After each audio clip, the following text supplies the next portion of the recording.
I'm ready. Let the time go right on by. As it's 9:02, we'll call this meeting to order. If you can, please stand and join me for a moment of silence and the national anthem. And please keep in mind the victims of last weekend's shooting, Corey Comparator, David Dutch, and Matt Achilles.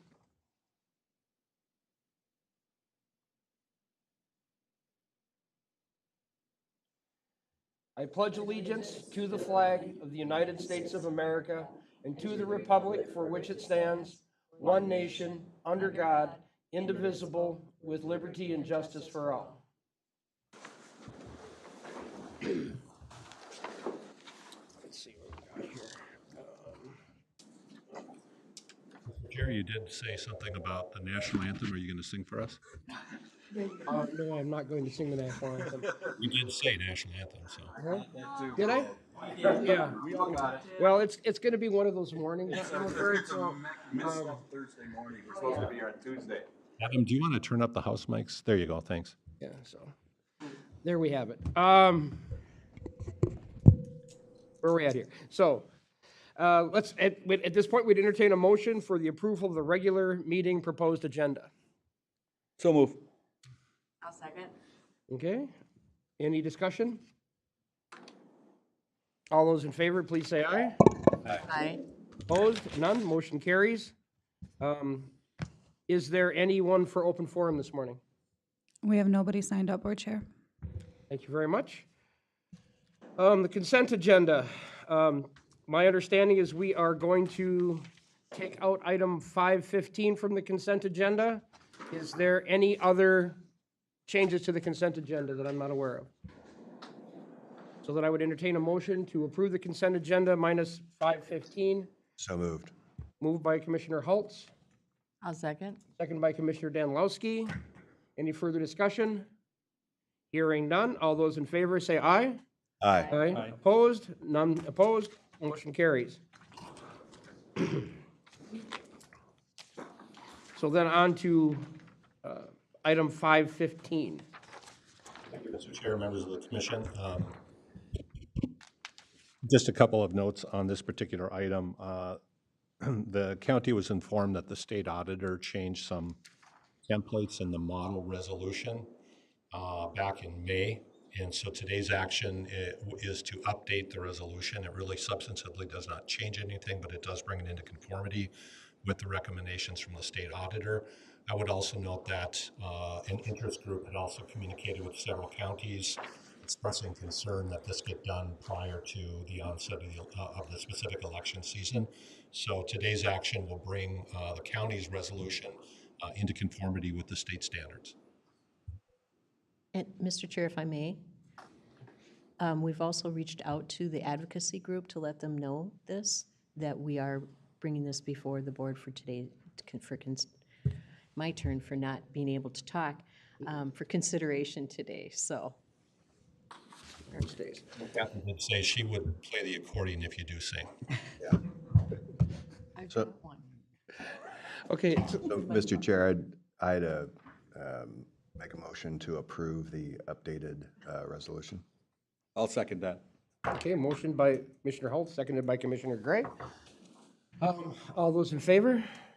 Aye. Opposed? None? Motion carries. Okay, so then we are on to announcements. Great, and Keisha, we lost our screens for some reasons. Just a couple of things for the board, for your calendar in particular. Just a note, the county fair is up and running as of today. I hope that you all get over there and enjoy it. It's very helpful. Just a particular note as well, that county staff are offered free admission from 11 to 1 on Thursday and Friday. So probably tomorrow, you won't get a chance maybe today, but if you have a badge, I'm sorry, I should say that. So you can go over there if you want. Kurtz. That's all I'm going to say, cheese curds. and have the opportunity to enjoy the fair. Second notice, and this is more for the community than it is for the board, because you heard this yesterday. The Soil and Water Conservation District is working on the Mississippi One Watershed, One Plan. It is out for public comment. There's a 60-day hearing for it. We will post on the county's website if there's folks interested in reviewing the draft plan. Lynn is going to be collecting comments from the county. We'll put together a county position, most likely of support with maybe some technical comments, and bring that for the board for their endorsement in August. And so that's our plan for that. Thank you, Lynn, for doing that. Third comment, the state auditor, just if we didn't have enough fun during the summer, last week the state auditor put out a report on local units of government in Minnesota and the lobbying costs that they are incurring. And for whatever reason, Sherburne County was listed as #1 in the state of Minnesota for lobbying at $730 some thousand. Yeah, so there were a few phone calls. We figured out it was an error. It was our error in a report. Our lobbying expenses are basically $73,000. And so we did not surpass Hennepin County, Ramsey County, Minneapolis, St. Paul, or a whole bunch of other places that do spend money on lobbying. We do, as you know, do some state and federal lobbying, and our audit is accurate, but our report to the state had a typo. So that was corrected immediately. The good news is that the outlet that ran the story from the state auditor immediately corrected it upon notification, and the state auditor herself engaged to help us correct it, even though it was not their error. And so on behalf of the county, I want to publicly thank the state auditor and her staff, as well as for the news outlet for working with us to correct our error. So if you do get calls and panicking, thinking that we're spending a lot of money or that Ann Lincheski drives a Lamborghini, that is not accurate. So we are not that generous with our lobbying efforts. And then just a couple of notes, board correspondence. A couple of things coming up. There's a letter in there from Xcel Energy about a route permitting application and the public process that's going on there. I'll also pass these down in case you didn't take them from your packet. And then the notice of the environmental assessment coming down from the Minnesota Public Utilities Commission regarding the Northland Reliability Project, which is interesting. And then I think I'll ask Andrew to step up, even though it's my comments, and talk about, I guess I do have them here, the great news that we got 3 carbon reduction grants that were absolutely astounding. And so one is for construction of a bicycle pedestrian trail along the southeast side of Minnesota Highway 25 from Big Lake to Monticello. The second one is construction of a roundabout at the intersection of County State Highway 4 and County State Highway 11, which was outstanding. And then the last one is for construction of a roundabout at the intersection of County Highway 4 and County Road 46. So great projects for that. It was exciting to see those approved, and really speaks well for the county and for the programs that we are involved in.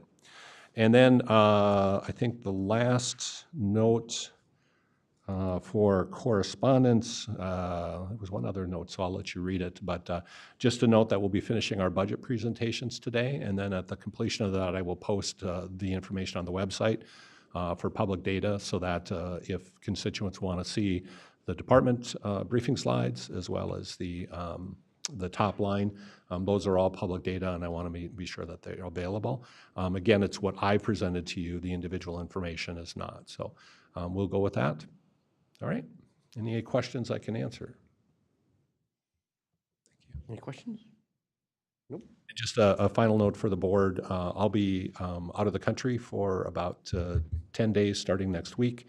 And so I will have Dan be assigned as the acting administrator should anything come up, just because it won't be available on a much needed family vacation. So thank you. Okay. Thank you very much. Okay, so on to our regular agenda. The first item is going to be consider approval use of outside counsel for Highway 169, County Road 4, grade speed interchange project.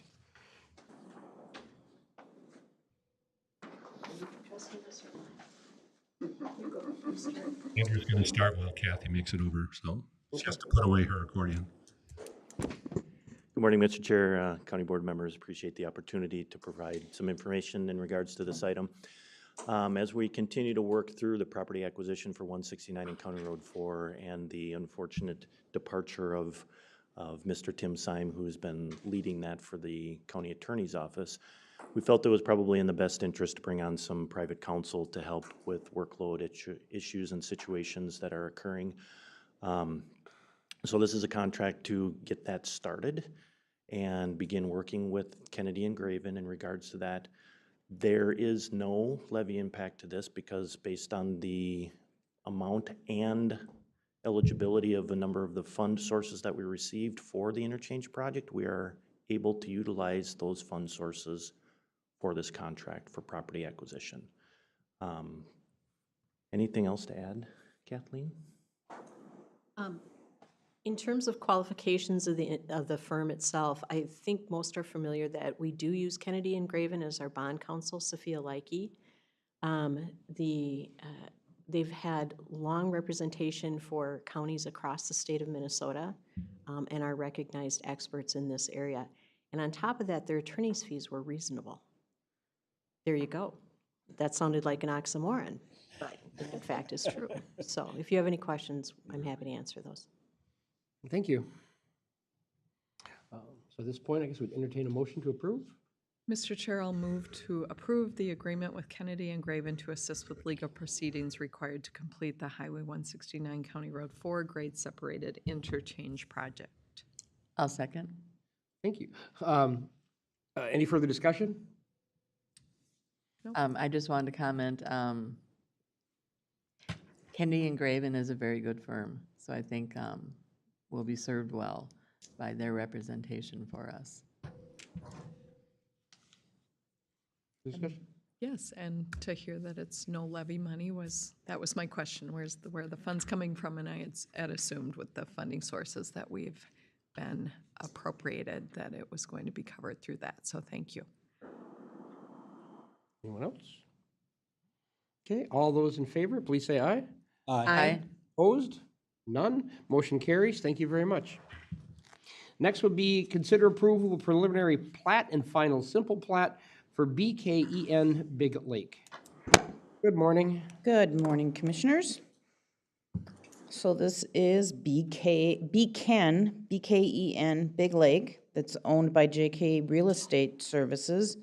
Preliminary and final plat of one lot on 9.06 acres in the commercial district. The Planning Commission recommended approval with the 6 conditions that are listed in your packet. Okay. At this point, we entertain a motion to approve. Mr. Chair, I'll make that motion. Motion by Commissioner Danilowski, I'll second that. seconded by Commissioner Gray. Any further discussion? Hearing none. All those in favor say aye. Aye. Opposed? None. Motion carries. Thank you very much. Consider approval of preliminary and final simple plat for Regal Oaks. And this property is owned by Daniel and Eileen Obradovich Trust. This is one lot, also in Big Lake Township on 40 acres in the general rural district. Planning Commission recommended approval with the 4 conditions listed in your packet. Thank you. Entertain a motion for approval. Mr. Chair, I'll make that motion. Commissioner Danilowski makes a motion. I'll second that. Commissioner Gray seconds. Any further discussion? Hearing none. All those in favor, please say aye. Aye. Opposed? None. Motion carries. Consider approval of a conditional use permit for personal storage structure. This is on Peter Rengel's property. It's listed as Rengel Quadna LLC. This is in Palmer Township on just under 1 acre. It's in the agricultural district. It is also within the shoreline overlay district of Briggs Lake. Planning Commission recommended approval with the 4 conditions and the findings of fact that are in your packet. Thank you very much. At this point, we entertain a motion to approve. I'll approve, make that motion. Commissioner Gray motions. I'll second. Commissioner Danilowski seconds. Any further discussion?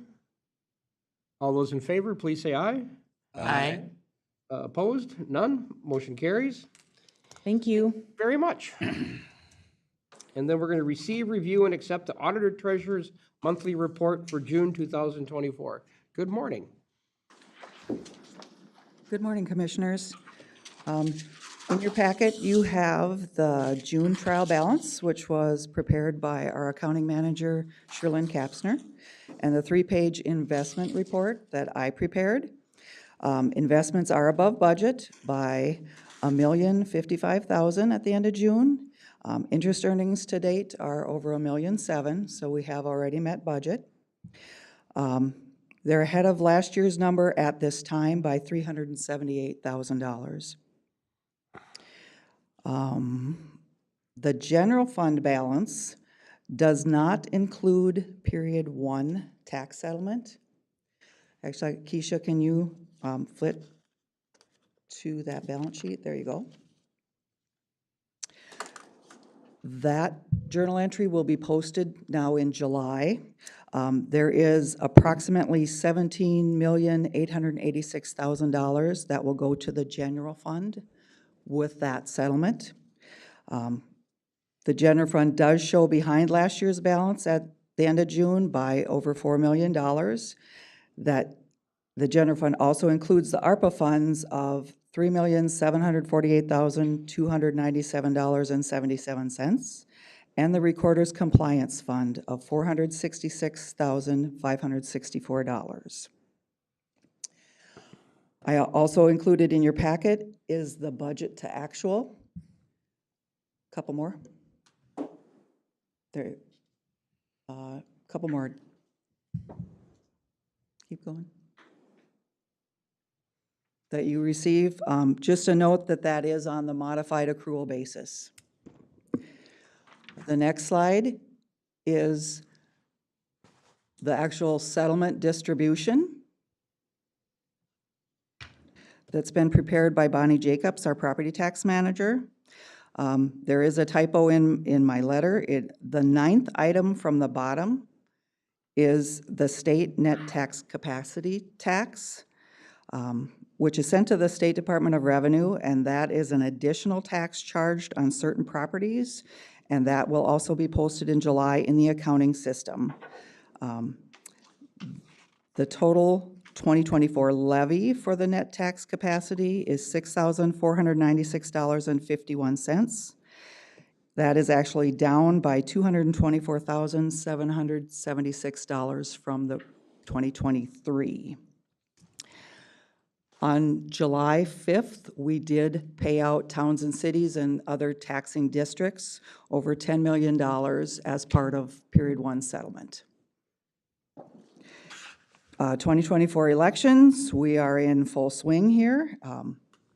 Several of you commissioners stopped in the Maple Room as we are on our 3rd of 4 election judge trainings. So I thank you for doing that. I apologize that I missed the opening of this meeting as I was greeting them in. So balloting, absentee balloting started the 13th. For the 13th of August primary started June 28th. So we are in full swing there.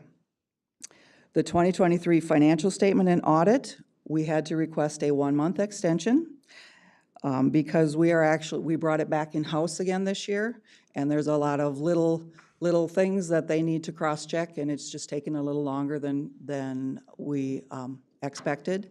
Our final draft was submitted to them yesterday, so we should be able to meet the end of the month deadline for going for the 31st year in a row for the GFOA. So we appreciate that they're working with us on that. As this is my first presentation to you, I just want to let you know that I will continue to present the items that Diane has to you in the past. Unless I hear differently from you, that you want something different, you want something added, you want something changed, please feel free to talk to me about it, and we will do whatever we can to get you the information that you need. Any questions? No, just thank you. Thank you. Thank you very much. Very clear and precise, and just what we need to know. Thank you very much. Thank you. So do you have to move to approve? Yes, we have to move to approve. Okay. So at this point, we'd entertain a motion to approve. I'll make a motion to approve the report as presented. And second? And a motion by Commissioner Danilowski, Seconded by Commissioner Hulse. All those in favor, please say aye. Aye. Opposed? None. Motion carries. Thank you.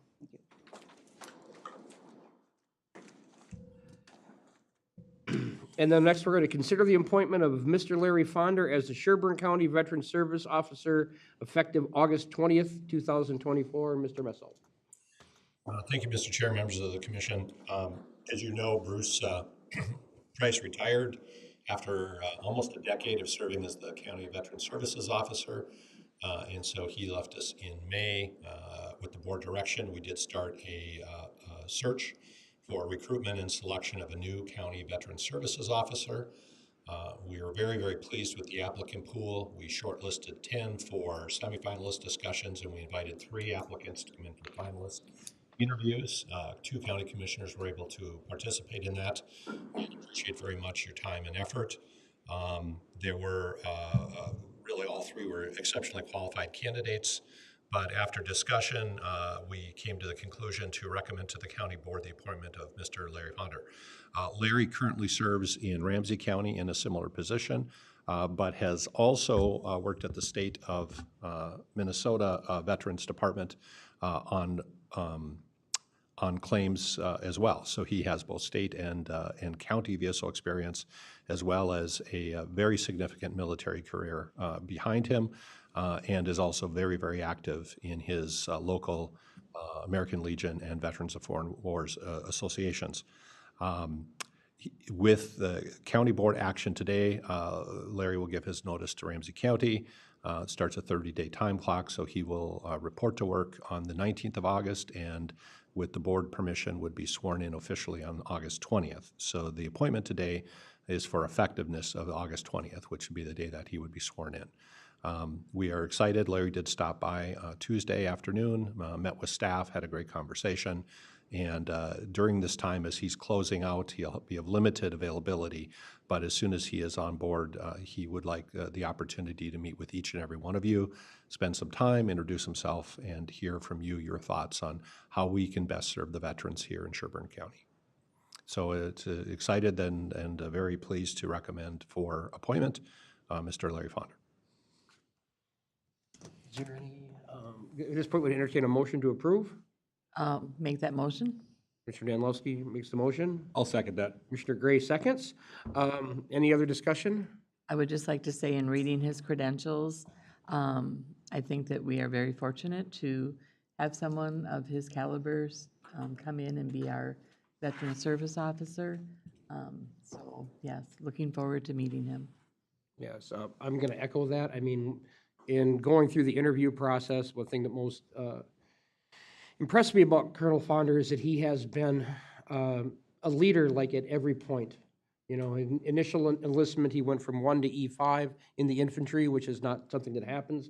Went back, got commissioned, made colonel, did a lot of really important work for the military. So I think that between his military experience and his experience with veteran services and his particular specialty of handling denied claims, which is something that he has spent a lot of time to learn. He's going to be just a great asset for our veteran services office. Okay. Mr. Chair, I'd also just like to thank all of those that applied. I know that we had a couple of internal candidates, and I really appreciate them going through the process, and also appreciate those that are currently in the office, that are keeping the office afloat during this time and continuing to do the great work we do with our veterans while we wait for Larry to come on board. So Thank you very much for that. Yeah, I think the addition of Larry will be great. Kind of the cream rises to the top. I think our candidate pool was great, but, you know, one stood out a little bit. I think that's where we're at right now. I think Larry will be a good addition to Sherburne County. Any further discussion? All those in favor, please say aye. Aye. Opposed? None. Motion carries. And then next, to consider additional board committee assignments. Mr. Messel. Thank you, Mr. Chair, members of the commission. Just a couple of things that occurred during the recess that we had until the meeting today. First is the Metropolitan Council has been asking for somebody to be appointed to the Metropolitan Area Water Supply Advisory Committee. We are included, as you know, in some of the planning functions of the Met Council. And so they have asked for an appointment of a commissioner to serve on that. I believe there was conversations about Commissioner Gray possibly being able to sit on that. So I would ask that the board would be willing to affirm that appointment, and we'll add it to the official committee list. Then in addition, AMC had solicited nomination, so this is not an appointment, but a nomination by you to be appointed by AMC to state committees that were created by the legislature. There were 3 of those that were created this last legislative session. One on state mentally ill and dangerous civil commitment reform task force, one on state corrections reentry service working group, and then one related to direct care and treatment within the executive department. The applications to AMC were due on Tuesday. The only commissioner who communicated directly with me was Commissioner Felber, who expressed interest in the first 2 of those 3, so the mentally ill and dangerous civil commitment reform task force and the state corrections reentry service working group. So what I would be seeking is board support for the chair's nomination. So then we would send a letter to AMC, even though the application was on Tuesday, indicating that the board supports his nomination. So those 3 actions could be taken in one motion, or you can take them individually after your discussion. Okay, I'll move approval on those actions. okay. I'll second. And motion by Commissioner Phobia, seconded by Commissioner Hulse. Any further discussion? I just want to say thank you for being willing to serve on those committees and representing Sherburne County in this very good work. Okay. So, Mr. Chair, if I might add, so the appointment to the Metropolitan Area Water Supply Advisory, that's a given, that will happen. The other is an application that now that goes to the Executive Committee of AMC, which, as you know, I serve on. I appreciate you stepping up. I also had interest in all of those, but I like to keep my plate not super overflowing so that I can best serve in the capacities I currently do. So appreciate you stepping up for that, and we'll see how that all pans out. Absolutely, we will see. We will see if I get on at all. So, any other comments? All those in favor, say aye. Aye. Opposed, none, motion carries. And we are on to Commissioner Correspondence, Committee Reports, upcoming meetings, and future agenda items. Who would like to go first? I can go ahead and go real quick.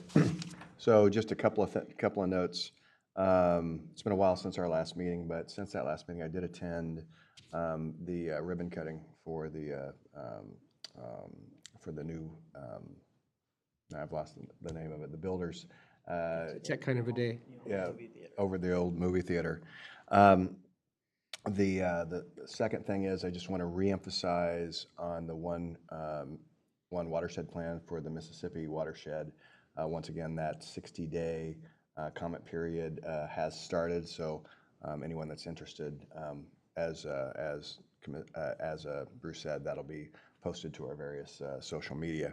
And then finally, as many of us did, attended the NACO conference last weekend. Just a couple of key highlights from there is Commissioner Gray and myself sat in on the AI seminar. They did provide the ad hoc, or the committee that was formed there did provide a tool chest, I guess, for AI. It's not prescriptive, just has some recommendations, but it is something that I think we need to, based on the information part of the seminar, it's something that we need to continue to keep an eye on. And then the other piece was around trends in Western democracies, which was more of an informational piece, but it had a couple of interesting recommendations that I think we can talk about at some point on communications specifically around elections. So we can talk about that at some point in the future. That's it. I can go next because I will have to be emailing my list of activities to Keisha because I left my calendar at home. So the Thursday, along with my phone, the Thursday continues. Okay. That was the fastest report she's ever done. Fran. I think that's, Nine- I think it that's was the new less than a standard. minute. The new standard. Oh, come on, you We guys. might have a request from now Come on. on, yeah. Leave my Somebody calendar at steal her home. calendar book. And Yeah. we'll get that taken care of. Okay. Next. So me. You go. You go. Well, we haven't met since June 18th. Well, that day we had the spring employee retirement event at the county here. That same day I met with Alicia Maxwell from the county in regards to tobacco use within the county and the youth, and how out of touch I was with what's going on in regards to tobacco flavors, amount, kids, vaping, all that stuff. The 18th, we had the Board of Equalization meeting. I think most of us attended that. The 20th, we had the pollinator event for the Soil and Water Conservation District out in Princeton at the Sunken Ship. I attended through that. Planning and zoning that evening. The 24th, I did the NACO and Agricultural Rural Affairs meeting by Zoom. We talked about our legislative resolutions. The 25th and 26th, we went with Bruce and Joel and Greg to Washington, D.C. We met with our lobbyists, Klobuchar and Smith and Emmer's staffs in regards to funding for the jail and the Two Inlets Park. Also on the 24th, we did the VSO interviews. Greg and I attended that. The July 1st, I had the extension interviews up in St. Cloud. July 9th, I met with the Soil and Water Conservation District in regards to their budgets. The 11th through the 14th, I did the NACO conference in Tampa. I sit on the policy for Agricultural and Rural Affairs Committee. We did the policy for all day for that. Then the Friday night, our county received the Digital Service Survey Awards. Little side note to that, wasn't sure what I was getting into, but we did get dinner out of it. They break out the counties in 5 areas, all based on population. We were the smallest population. So who was called to the stage first? Sherburne County and Gary Gray. So yeah, I was first one on stage, so that was great. I got it all over with. I think Bruce has the award, I think, right on his desk that we received, so it's great. One thing I'll mention about, that Commissioner Hall's mentioned about NACO and the AI, I did bring the book we received that day to Brian from IT, so he's aware of what we listened to. And basically for that, it was like, don't bury your head in your sand regards to IT, it's gonna come. It's here, it's not going away. It's kind of like what's happened directly, yeah. I didn't do that, by the way. Thank you. And just so you know, we did prepare talking points just Just in case, but no, the only person that we were number 10th of our size of our county. Whoever was number 1 in the award got to talk. So there were, But isn't it interesting that we're considered a small county at NACO? yeah, there were the awards were over, the top award was 1 million and above in population. So it was an interesting event, but it was great. The 16th, staff performance evaluations with an outside attorney, and then the 17th, yesterday we did the budget workshops all day. Yes. Thank you, Mr. Chair. I'm going to read from my calendar because I haven't prepared my list yet. But after the county board meeting, we had the County Board of Appeal and Equalization that some of you have forgotten to say. Thank you for our staff for preparing us for that day. Great River Regional Library Finance Committee met and recommended a budget that Sherburne County has a decrease in for our overall budget. On the 20th, Zimmerman Construction Communication Team met. That's going to be an ongoing team that will meet monthly through all of the construction projects in Zimmerman. We're kind of modeling it after what Elk River did through their project. The Zimmerman project currently is probably the largest project our county has done, has possibly ever done, and may, be the largest there's 4 different projects going on, and that's why, but to the community, it seems like one large multi-year project. So we are trying to over-communicate with them. NACO Rural Action Caucus met. TRICAP Executive Committee meeting met. AMC Finance Committee meeting that I chair met. We're working on our budget for the next year for the AMC Association, and we had a board meeting on the 21st. Rum River Housing and Homelessness Coalition, this is a grassroots effort of Rum River people, so everything from Princeton down to Elk River, working on homelessness and housing in that area. Attended the Pride Potluck here through our GRE group. Princeton Chamber Networking happened up in Mark Park. They gave us, a local drone company gave us a overview of how drones work. That was really interesting. What else did I do? An overview of how it worked? That was a good pun. I'm sorry, I had to just throw that. And it was. It was flying above us. And then, let me see, I'm sorry, this is so bumpy. I was out of town for a bit, and then came back to attend the Tampa National Association of Counties, which, as everyone knows, it was our last hurrah for Mary Jo McGuire, the president of NACO. And I think through her leadership, we definitely have Minnesota as a voice at the national level. And so I really appreciate her work with getting us at that table. It's a lot of work to be a president of the National Association, and it was great to be there to support her. I did participate in a number of other breakout sessions and things like that while we were there, and then yesterday we participated in budget meetings, so. Oh, Graham's Park, thank you. Yes, Graham's Park had their opening, I believe it was pretty well attended. I could only get there for the first part of it. Yeah, there were several hundred folks. Yeah. Really good pictures. I think they're posted, if they're not on our website, they're posted someplace. I'll find out and send you all a link. Okay. And Johnny Pops donated 200 Wow. Johnny Pops, and they offered another 200. But the food truck was late, so if you hear that, so, you know. And I did see a number of our Park and Trail Advisory Committee members there, so that was great, and Gina, of course, and other staff members, so it was a good day.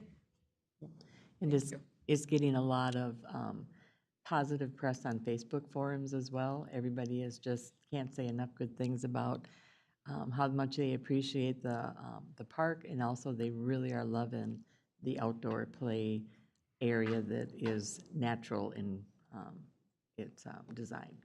Yeah, and I think it's our first picnic shelter that has like electricity, and you can really have events there, so keep it in mind. I know there's been weddings there, there's lots of people are using that shelter, so it's great. Come to Zimmerman.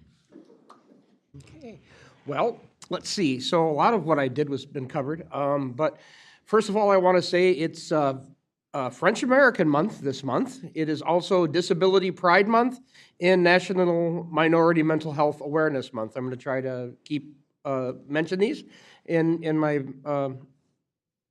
at this point in the meeting in the future. I did go to Washington, D.C., as already put out, the CMRP meeting, which I actually attended online. They did approve a contract with Flaherty to work on the nonprofit status, so they're moving forward with that. I worked on the VSO interviews.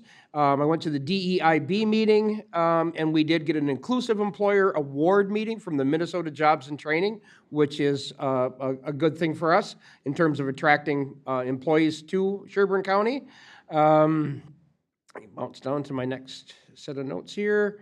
I went to the Towards Zero Death pedal car event over at Big Lake, where they set it up, and people try to operate the little pedal cars using the glasses that simulate alcohol intoxication, and that's an interesting event. It was the first time that we had tried to do that here in Sherburne County. It'll be something we're doing more in the future, and we're going to try to get ways to get more of our youth, our high schoolers to participate in this event, and we discussed some ways to do that. And so you'll see more on that in the future. I went to the NACO Justice Committee as getting ready for the NACO conference. which they did their new resolutions and stuff, which I haven't got them all yet, but definitely attended those meetings. And then went to the NACO conference. There's a lot of good stuff that was done there, a lot of good committees.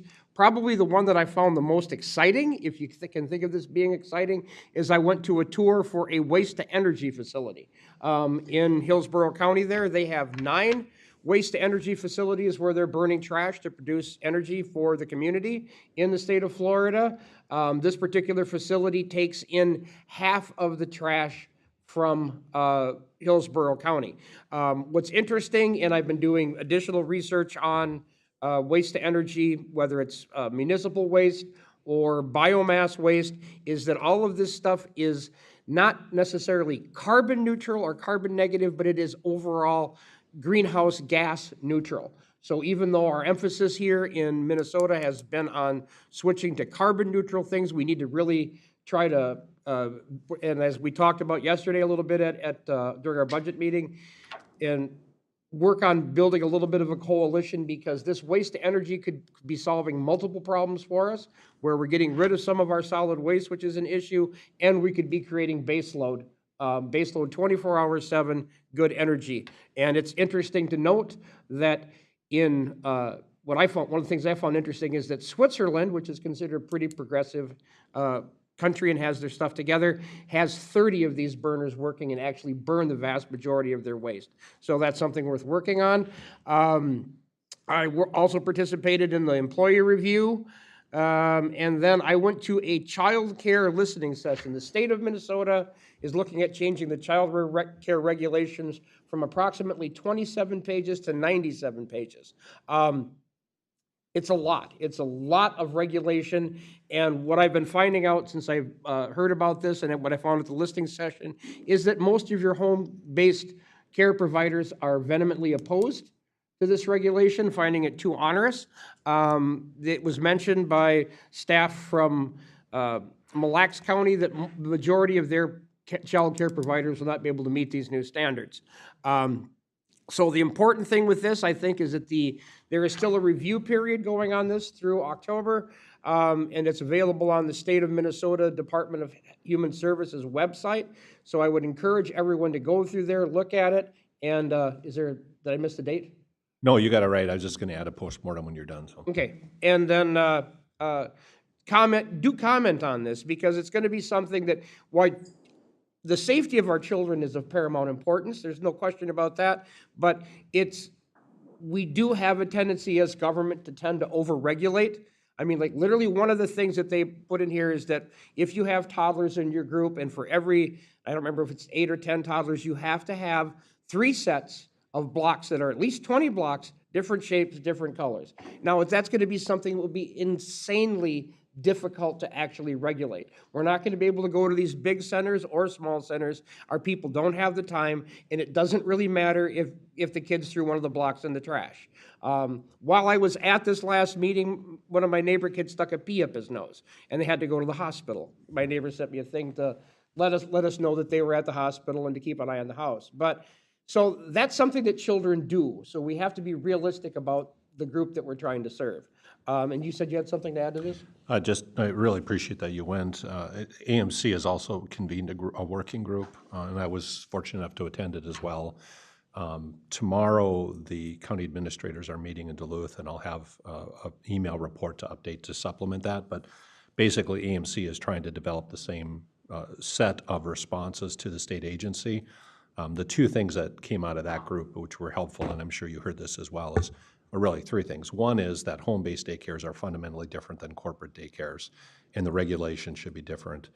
2, that instead of doing mandates like you're hearing, or regulations for a number of blocks, and to focus on perhaps best practices and incentivize versus require, and also maybe even the levels of accreditation. So those that are home-based that want to go for a higher level, could do so. And then 3, as you said, is really to make this more reasonable in terms of implementation. Probably the best I can tell you AMC's thinking is, the concern is the state is hot boxing this to put together a legislative ask to make this statutory. There is currently no reflection that after comments are taken in, the state's going to generate a draft statute and send it. There's no time frame for a reflection back. So right now, AMC's initial position, and I apologize, I don't know, Commissioner, if the board has talked about this yet at the AMC, but the biggest thing that came out of the working group is we need a chance to look at the second round to see what changes you made. Otherwise, we're just setting ourselves up for a fight in the legislature. Yeah, exactly. So that's it, and just the more public commentary that we get and the more eyes that we have watching this process, I think the better off we're going to be. And one other thing, it's a small thing and a big thing. On Monday, I released a statement about I should say the county released a statement about the assassination attempt on Donald Trump. And I just kind of want to make something clear because there were some really unwarranted commentary on the Facebook post on this. If I release something from my own Facebook page, that's just me talking, right? But when something is released through the Sherburne County official website, it represents everybody on this dais.